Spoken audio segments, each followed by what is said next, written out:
Another disturbing example of what happens when cops should not be showing up when someone is having a mental health crisis. Folks, video out of Decatur, Alabama, shows John Daniel Scott Jr., a 39-year-old community mentor, according to his loved ones, gave his life to help others.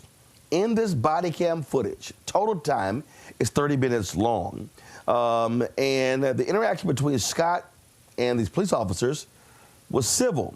Officers told Scott his options were to go to the hospital or jailed. And when that happened, everything shifted. These are all my guys. I'm their supervisor, okay? This is what I need you to do. Mr. Ford. I need you to turn around and place your hands behind your back, okay? We're working really hard, but we've got to get out of here. All right, we're not going to hurt you, sir. We've been here for over an hour. We got to go. Turn around. Can I get let me just get a hit. Just turn around. Hold on 1 second, sir. This John. Relax, John. All right, sit. I got sit. Sorry. Sit. I'm sorry. Hold on. Hey. I'm sorry. Oh, shit. I'm sorry, guys. I said I'll do whatever Sid wants. Well, then you're going to go all the way inside. Not here. Hold on. 1636. Ah, shit. Hold on. Sid. I trust Sid. Okay, then get in there. All right. I'm trying to get situated right quick. Sid. I got you. Here, I'll help you get in. Ah, shit. Hold on. Hey, bro. John. Good, brother? Hold on. Okay. Dude, come here. I'm trying to... All right, I'm trying to get... All right, hold on, 1636. Inside. Rutherford. Sorry, I'm sorry. Make sure, hold on, I just want to make sure we're recording. Yes, we are. We're recording. Sir, we're all recording. 1636. Scott, hold on 1 second. All right, one more time. All right, let me turn this one. Come on, man. All right. Let me turn around for a minute. I'll be loud. Hold on. I just want to make sure you're good. It's recording. Thank you. 1636. Wait, John. Wait, John. Come on, John. Come on, man. There you go. John, wait. Shit. Fuck. Stand up. Stand up. 1636. I got time. Ah, shit. Ah, my neck. My neck. Oh, shit. My neck. Ah. John. Sorry. Ah. Turn over. Police. Turn over. That's not nice. Sorry. I'm trying. Ah. No. Ah. 1636. I'm sorry, police. No. Ah. John, turn over. 1636. Oh. He's got to hold it. I got him. I'm sorry, sir. Turn around, No. John. Ah. Let go, man. 1636. John, Police. Ah. I'm sorry. Do it. Sorry. Turn around. Turn around. Turn around on your belly. On your belly. I'm trying. On your belly. Oh. I'm so getting on the ground. Stay right there. Don't move. Sorry, 1636. Don't move. Put your hands behind your back now. I'm trying. Put it behind your back. Stop. Don't turn it. Don't Slow turn it. down. I'm trying. Give me your hand. I want to. You got one? Taser, Johnny. Yeah. I got one. Thank you, Lord. Hold on. Give me his arm. John, give me his arm. Give me the arm, John. Hold that. 1636. There you go. I got this one back here. It's behind. He's grabbing my fucking thigh. Let go of my fucking thigh. I'm pushing the face. Oh. Give me your arm. 1636. Give me your arm. I'm gonna. All right. 1636. Slippers. Put your other arm behind your back.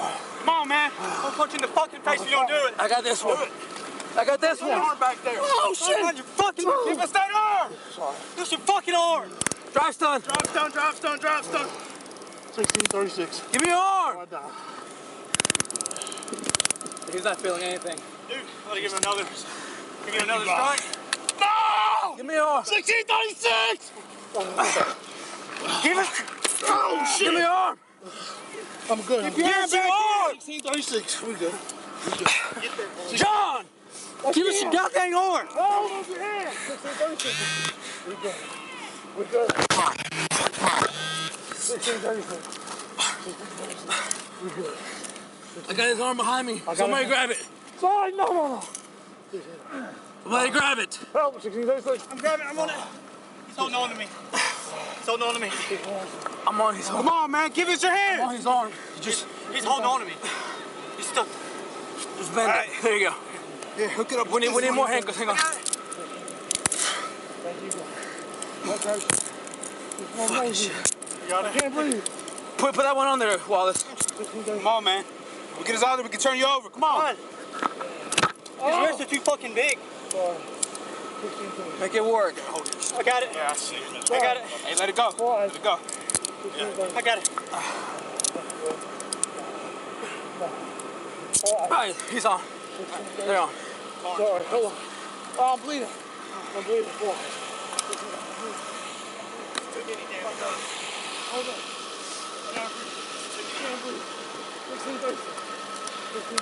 He can get his arms all the way around in front of him. He can? All right. Yes, take that off. Pedro, hold that one. I got it. Stand up. I can't breathe. 1636. Can't breathe.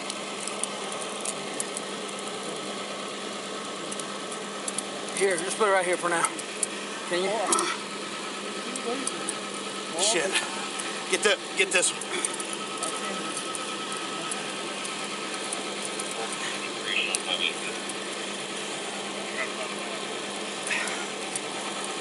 We're at Brookridge. In. You're in. You're in. He's grabbing the cuff. Let's double lock this.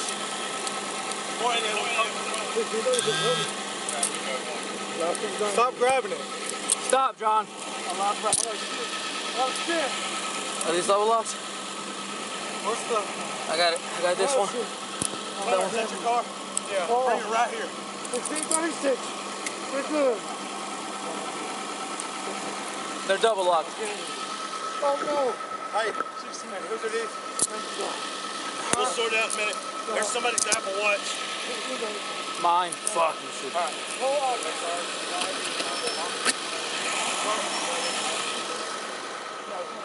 Okay. Hold on. Oh, hold up. Let's go and pick up straight into your car. Up. Right there. Here. I got it. 16. I feel like 1636. All right. Hold on. I can't Pedro, breathe. we're going to lift. Put him in the car. Wait, wait, wait. 16 going on. Get up. 1636. Hold on. No! No! Boss. Somebody go on the other side. Carnes. His legs are still in the air. We're good. Yeah. My neck, no! I think I broke my hand. Okay. Hold on, got it. Keeps grabbing Pedro's shit. He's holding on. That's what he was doing to me. I can't breathe! Get your big ass up in the car. Now. Come on, man. Get us, you son of a bitch. Come on, brother. Behind me, brother. Get off. Hold up, I'm trying. Now. Breathe. I gotta breathe on my leg. Get 1636. Watch. Stop. Tuck myself. John, get your ass up. I'm trying, hold on. Quit grabbing my officers. You understand me? I can't breathe. Stand up. You can breathe. Come on, man. Just get in the back of the seat. Carnes, come here. Push. Did you get him in there? Oh, that's 16.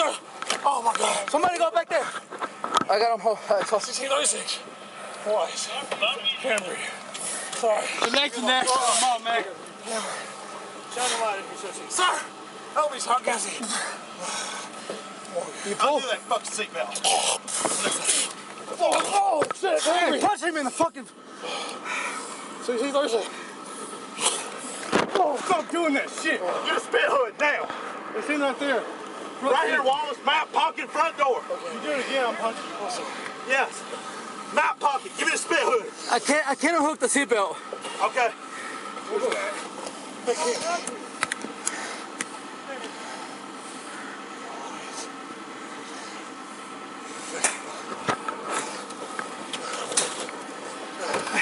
I can't breathe.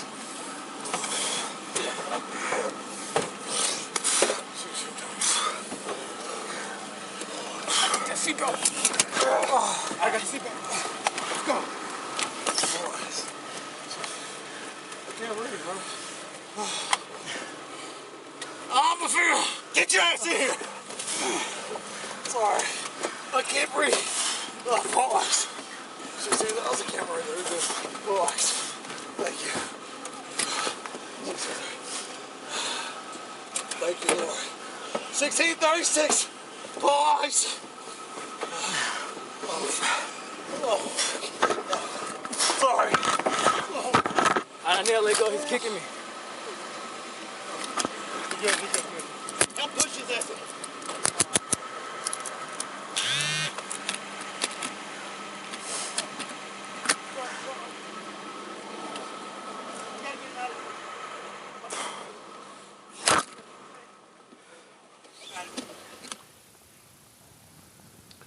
Folks, just stunning and shocking video there. The next morning, Scott was dead.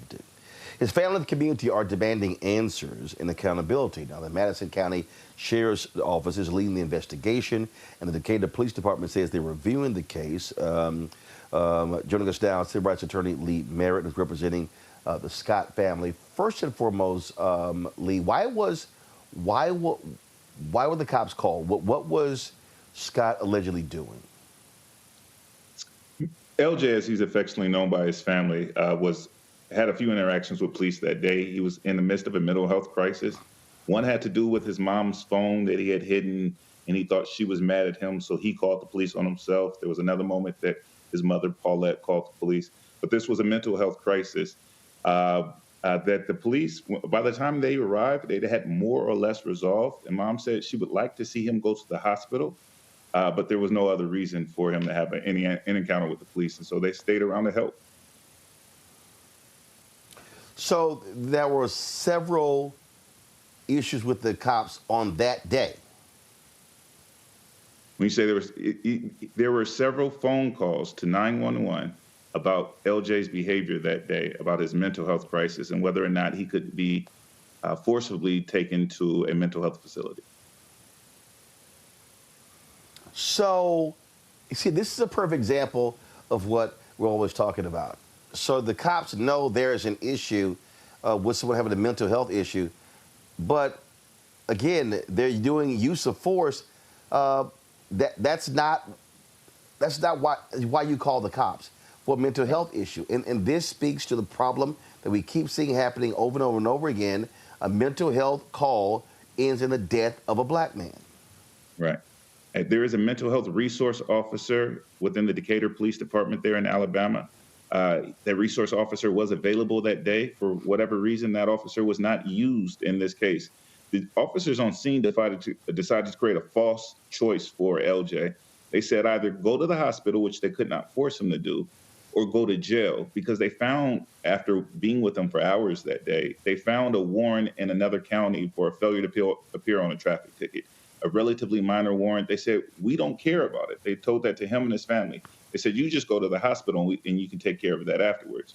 Because he wasn't willing to go to the warrant because of his to the hospital because of his manic episode, they decided to take him to jail. He was never booked on any particular charge. In fact, from my records, he was never booked into the jail at all. And I'm more interested in what happened at the jail. You mentioned in the opening that he died the next day. The truth is he was in the ICU for the next 7 days before he was taken off of life support on Tuesday.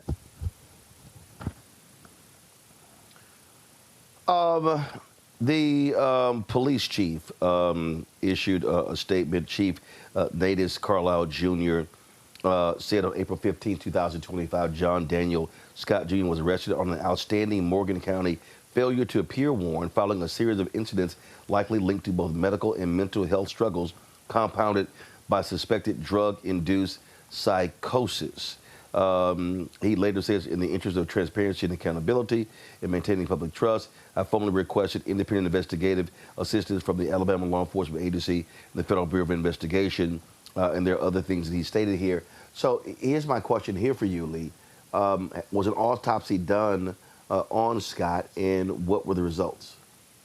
The medical examiner for Decatur just completed the autopsy yesterday. Our office took custody of Mr. Scott's body, and we performed a private autopsy earlier today. I'm expecting to have my initial report by the end of the day, and it's something that obviously I'll be sharing with you and the general public once we have that information. No cause of death has been released at this point. No. So when the chief says suspected drug-induced psychosis, what are they offering as evidence of that? And I thank you for asking that question. It seems that the chief imputed both this idea of drug-induced psychosis on his own. He also, in that letter, mentions a debunked theory called excited delirium. It's been particularly debunked in Alabama, but of course the AMA, the American Medical Association, the Psychiatric Association, says there's no such thing. But when a black man or black person dies in custody, they're often labeled victims of excited delirium, minimizing the force that was used against them and all the trauma that he went through in custody, and in this case, the failure to provide medical care to someone who was obviously injured and in need of help. Well, again, this just goes to, again, what we keep saying, why you've got to have medical professionals who are out making these calls, because they handle that differently. And last question for you, when we showed the video there's an ambulance on the scene. So why is it being put, why are so many cops putting him in the back of a police car? They decided that they were going to act on the warrant because they don't understand mental health, is my excuse that I'm giving them. That because he chose not to go into the ambulance, they figured he didn't, that he should be punished, not understanding that his inability to go to the hospital, which he needed to do, was an example of his psychosis, was an example of his manic state. They just were not interested in getting him help after he decided, in their opinion, willfully not to go with the ambulance. At that time, they decided they needed to punish him. All right, Lee Merritt, we appreciate it. Keep us abreast of any more details. Thank you, will do. This is the thing that people have been clamoring for quite some time, of resources, local departments going to police where you have mental health professionals and not cops responding to these calls. Police are going to respond always with an act of force. Yeah, Roland, I mean, it's unfortunate that John Daniel Scott Jr. is no longer with us. He should still be here with us. But we have a climate, I mean, just take the statistics since the last 8 years, where we continue to see an escalation of fatal shootings and killings when citizens, innocent citizens, encounter law enforcement. I had to do some more research just to stay current, but it says here that sadly the trend of fatal police shootings in the United States seems to be increasing. 1,173, that's 1,173 civilians as of last year. Specifically, 248 were black as of last year. And this rate continues to increase amongst black Americans by 12% annually. And so when you have that kind of climate, it doesn't just mean shootings, it just deadly force, excessive force. They completely did not adhere to what John Daniel Scott Jr. was asking. He said, I couldn't breathe. And the police officer was saying, yes, you can breathe, when you got the paramedics right there. They did not give no service to him. This is a complete example where law enforcement is not demonstrating humanity. They're not demonstrating some of the training that are based on police protocol and procedures. And so this is one of those unfortunate incidents we continue to see over and over again. And again, I'm going to keep calling his name, along with many others. John Daniel Scott Jr. should still be alive. Unfortunately, he was killed in the hands of law enforcement, and that should not be here in 2025.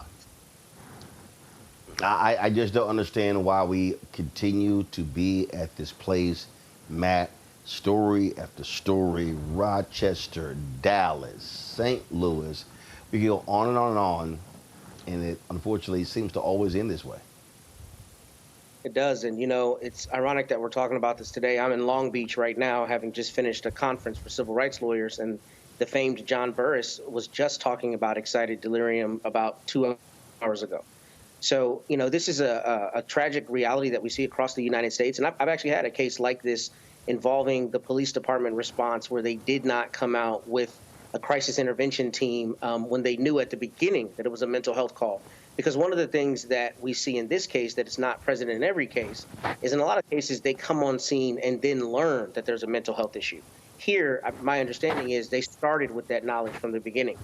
So one of the things we need to be talking about, which I think we've talked about on the show before, is making sure that local governments and state governments are allocating the appropriate money for there to be crisis intervention teams with the police. Because what happens a lot of times is police officers are sent out to situations they just don't have the requisite training to handle. And I think that's evident in this video, because if you watch in this video, they continue to threaten him in the circumstances where they obviously got exasperated, despite knowing that it was purely a mental health issue. And when you have that kind of situation, you have people who end up dying in circumstances where they either never should have been taken into custody at all, or they should only be detained long enough for an appropriate mental health professional to help de-escalate the situation. So this is not only an individual failure by this police department, but it's a systemic failure insofar as we are just not allocating nearly enough money for mental health resources when it's obvious that someone is in the throes of a mental health crisis, which was evident here with Mr. Scott.